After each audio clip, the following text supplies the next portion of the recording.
Pour dire la vérité, je ne me souviens plus du tout la première fois où j'ai vu Le Venin de la peur de Lucio Fulci.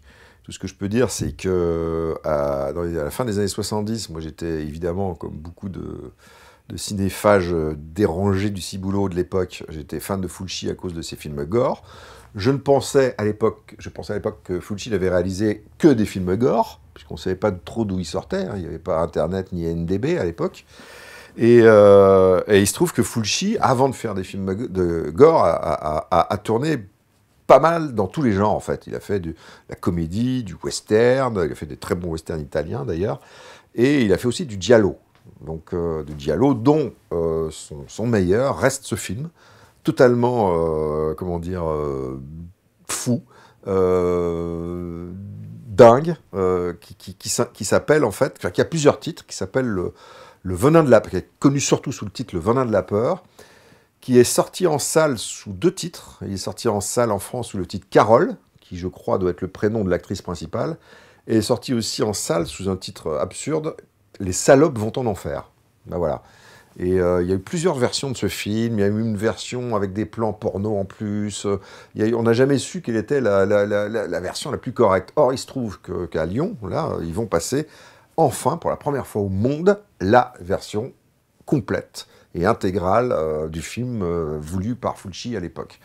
Et c'est un film, comme beaucoup de films italiens de cette époque, un film totalement pop, vraiment easy listening, porté par une sublime partition très expérimentale d'Ennio Morricone, et qui en fait se voit comme un shoot. Ça se voit comme un shoot.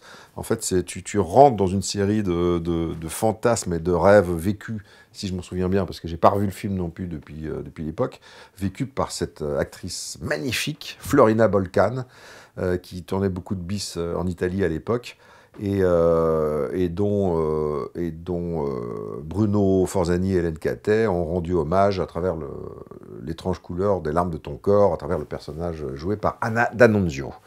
Anna, si tu m'entends, voilà.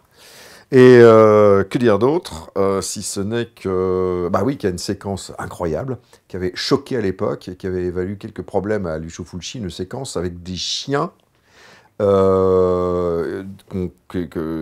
un laboratoire qui ont été éventrés et qui ont les tripes à l'air et qui bougent encore. Et la séquence est tellement réaliste que Fulci avait été soupçonné d'avoir vraiment fait ouvrir des chiens voilà, pour les besoins du film. En fait, pas du tout.